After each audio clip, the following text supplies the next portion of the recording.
The next speaker is Craig Nakagawa from Global Good by Intellectual Ventures and Bill Gates, and he's going to be addressing the last mile and data for good. Craig, thank you. So yeah, I'm the one standing between you and lunch, and I was assured that you were going to go a little bit longer. I was hoping that I'd be left with just like 5 minutes or so I could just make my point and then get on. So you're going to make me figure out how to fill the remaining space. And so one of the interesting things about being the last speaker is that you get to hear sort of themes and emerge out of the previous speakers.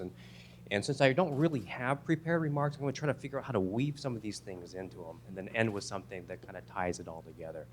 But a little bit about myself.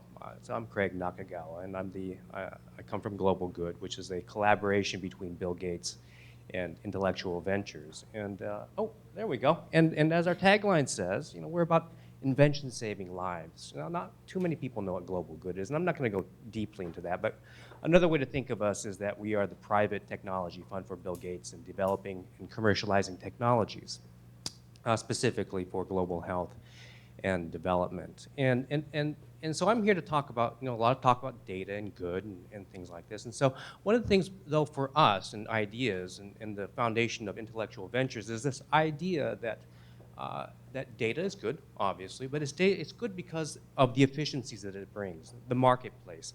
Turning ideas and having an efficient market, and one of my backgrounds, I started life out in investment banking, is that efficient markets means a lot of different things. It means efficiency, it means transparency, it means trust in the system, and it's also a sense of fairness. And hopefully with this, you're able to bring in more actors, whether they're buyers or sellers, into this marketplace, and that in turn then creates a much more dynamic environment in which we can operate. For us in Intellectual Ventures, this translates into things like the better innovation, better invention, better technologies that can then have the impacts that we're seeking in the developing world. Well, I'm not going to talk today about a lot of technologies. I'm actually going to go a little bit something, as I said, I don't really have prepared remarks, so I'm going to talk about the one thing that I hopefully know about is a little bit about myself. So I'm going to talk about a couple stories in my past in Mozambique and in Malawi. And that really speaks to how we can use data to improve services. But also, I'm going to lay a problem to you that's been nagging me for at least 15 years, is how can we use data, and hopefully translation from information, knowledge to wisdom. Who knew that T.S. Eliot, I think he's the one who said something along these, may have been somebody who was interested in the marketplace. But how we can turn that into a way to be able to attract more participants into the marketplace that can do things like the problem I'm going to talk about, logistics and maintenance. So while Intellectual Ventures Global Good, we make all types of wondrous kinds of technologies, things like a vaccine cold box that with just ice can hold vaccines at the correct temperatures for months on end. Our famous laser zapper that can identify mosquitoes, track them, kill the mosquitoes that cause malaria, or an automated digital microscope, which can perform as good or better than the best human expert microscopist. These things are really neat, and I love doing these things and with our labs and our wonderful scientists, et cetera. But at the end of the day, some of the things that were talked about with Jun Sugiyama and Vodafone, a lot of these problems and the winners of their awards is that these technologies get out there, and there's an innovation pileup. They don't remain there. They end up in junkyard. They don't work for very long. There is the issue of maintenance and logistics and just simple operations. And so that's where I want to talk a little bit about some of the experiences that I had. So this is a picture, and this was in 2001 in Mozambique in the province of Cabo Delgado. And I was there as part of a startup team with an organization called Village Reach, in which we were invited to Mozambique to go look at the vaccine supply chain, the so-called cold chain. This is Alfredo Durao, our guide through Cabo Delgado. And he was in charge of vaccine logistics. He was in charge of keeping all these refrigerators going, distributing the vaccines out into the field, and so where they would then be turned into, vaccines for children. This is the very first refrigerator that we saw. It looks pretty beat up. It's actually a functioning refrigerator. What Alfredo's doing here is he was fishing around back there trying to figure out why this thing wasn't working. It had been down for a month. Nobody knew this. I mean, he was in charge of the system, but he had no idea. So we went over there, and he found out digging around that the wick wasn't there. This is a vaccine. This is a kerosene refrigerator. A wick, this is like a candlestick wick. It's not a big deal. This thing had been down. This is, and by the way, this is in the district center called Chai. That's where the revolution in Mozambique started. That was the whole story when they, you know, Samora Machel kicked out the Portuguese in 1974. And in this place, the birthplace of the revolution, their refrigerator wasn't working. What's even more ironic or terrible in this case is that the marketplace was only 5 minutes away. They could have gotten a wick to replace this, or they should have been able to get a wick. Well, this is really something that shouldn't have happened. And so what we were thinking at that time with my previous organization was that there were certain critical but non-core functions that the Ministry of Health should be doing, or it should not be doing, actually. Really, if you're in the Ministry of Health and you're a doctor, you're a healthcare worker, you should be focused on patient care. Things like keeping the refrigerator going shouldn't be what you also do when you're trying to figure out how to save someone's life. And so that's what my organization did. We set up locally in Mozambique. Alfredo Durao, actually, who became our first employee, and went from, you know, and you might ask us, well, this is the guy who was in charge of this system, where what we found going through all these different clinics, where it turned out that virtually 100%, I know it may sound like a hyperbole, but it was pretty much the case, that virtually every refrigerator that we saw was not functioning or hadn't functioned and had malfunctioned some way within the past several months. So why would you hire this guy? Well, I'll get to that a little bit later, but he certainly knew where the problems were anecdotally. But what he didn't know, and what no one knew, was what was actually the system. We had to go there ourselves and eyeball, go into a refrigerator, go look, what was the inventory, what was the system, talk to the people. People knew, but it was all anecdotal. And so one of the first things, and this is, I suppose, getting to the data aspect, the first thing that we did was to go in and start just get a simple inventory system going. It was very simple, paper-based, Excel, Access. Now, I have to say that it's gotten way past that now. Village Reach is doing very well and has actually pioneered something called OpenLMIS. You can go on their website, take a look at it, but it's basically how to bring first world logistics management to these kinds of low resource settings.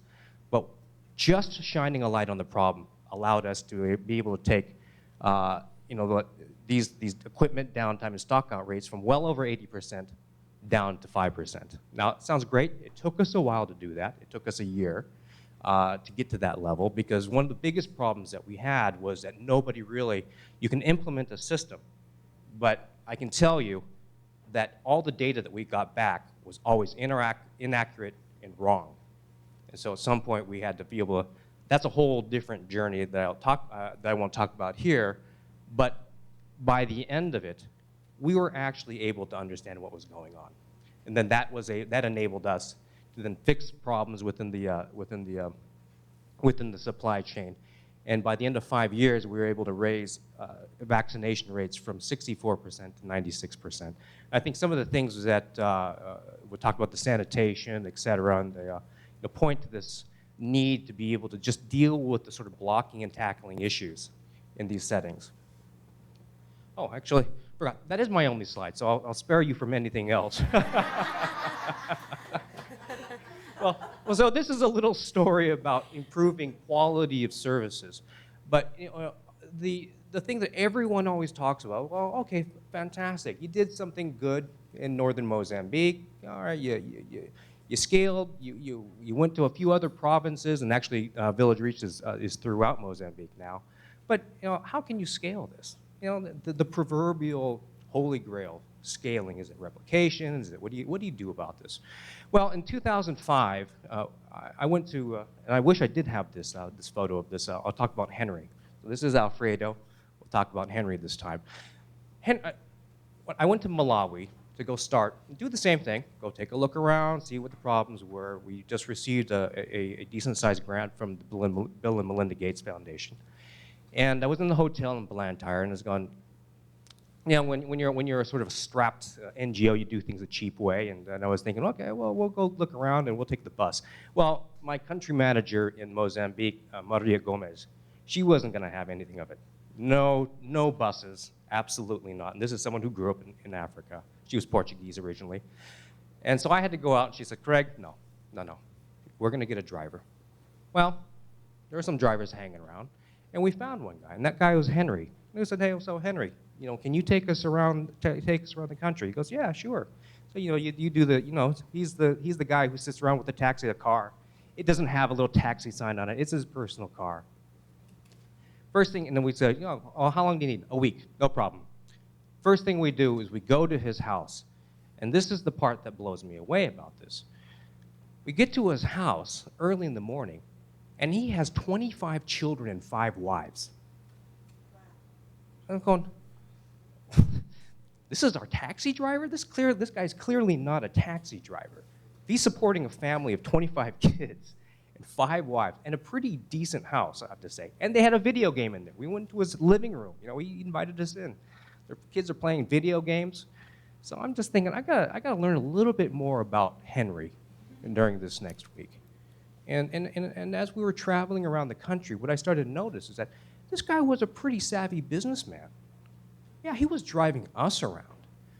But it turns out he had his own little mini fleet of cars. Well, mini fleet of 4. And he said he'd bought and sold 20 plus, 30 cars in his life, in his career. And I was like, well, okay, let me dig into this a little bit better. I former Wall Street, University of Chicago, all this kind of stuff. So I was going to go, maybe I'll try to kludge together a little sort of bootleg discounted cash flow model or something.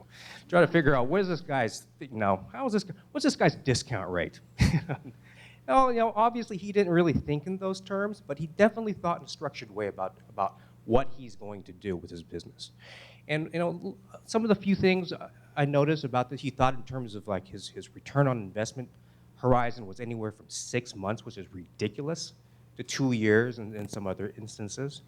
But it shows you the kind of risk environment that he views himself in. The other thing I noticed about him was everywhere we went, and he didn't have a cell phone, everywhere we went, he'd always stop. He goes, Craig, is it okay if I just stop over here? I got to meet a friend. Oh, sure. A friend, a cousin. I don't know how many cousins this guy had throughout Malawi, but we were always stopping, and there was always a little exchange of money. There was always a little exchange of goods. This guy was, it was great. It was like any transport business. We paid his freight, and he was making extra money on the side. There's a little money going here and there, and I just asked him, so what are you doing? A little this and that, got to do a little business. This guy knew how to make money. He knew he knew what to do, and this guy was motivated. And I can tell you that if I go back, and I'd been back, and unfortunately I haven't seen Henry since then, but I would absolutely use this guy again. I would love to be able to recommend this guy to anyone I go. Just go to the hotel in Blantyre, go look for Henry. And so here's the conundrum, though, that I had. When I was trying to expand the organization's operations, the question I had was, what do I do? Do I just simply replicate what we did in Mozambique? Or how do I figure out this issue about bringing in capacity, bringing in the expertise, the services, essentially, to be able to keep up cold chains and whatever kind of a system you have? And I always thought, it was a nagging thing in my mind going, I've got to get more Henrys. I don't want to have to hire and try to find all of these Henrys out there to do this. There has to be a better way. And so I started this thinking at that time of, well, what is this? What are models out there that might help me think about this? And I was thinking, AAA. So I started to think about this thing, AAA for transport. I'd had my car break down at different places, and I'd give AAA a call, and some guy within 5 miles with a tow truck comes out. He's just an independent operator like Henry. But somehow there's a certain level of quality of service. And I think this guy, they change my tire, and I'm one of these guys who I can't change my oil. I have to go to Jiffy Lube. So that, it just stuck in my mind. How do you do this? And I have to say, I never figured it out. It's just been something there. But now we live in a time where you have different kinds of business models that you have to overlay over the technology. I'll readily admit that. Again, I said, I love all the technologies, but I also recognize the challenge. I've lived the challenges of keeping these technologies up and going. So with different business models and the challenges I present out here, which are not new, just sort of, again, within the context and flavor of my own experiences, how do you motivate and actually have the Henrys of the world self-select themselves to be able to go and find and understand what your needs are, which he did very well with me, and then to be able to organize them in some manner to be able to provide services. Again, you need to have a system that goes back to data, perhaps, and that lead to efficient markets, and that efficient markets of people who have a demand for something. In this case, we should demand that all of this aid and all these gadgets and all these things that go out there are running, not just for 6 months, but for 5 years, for 10 years. But to do that, you need to have the Henrys of the world out there who are always on standby to be able to go and answer and to deal with your issues. And just as just as a sort of like to end this, again, because I have no answers here, just problems. But I've always thought about even in my office place, the beverage machine. We certainly don't own that thing. Some local operator does. But to date, I've never had a problem with not getting, I'm not a soda drinker, but a can of water, and it's always been cold. I just think that there's something there that we can look to, and we certainly know of all these services out there that I've been using a lot, where you can just go on your app, request, a driver, and they'll be here, and they're all local operators. There's something happening here that I think that we can go and to really address this issue of logistics and maintenance, and to be able then to, for my selfish purposes, make sure that the really sexy, cool technologies that we come up with are really out there and delivering the impact that we are looking for. Thank you very much.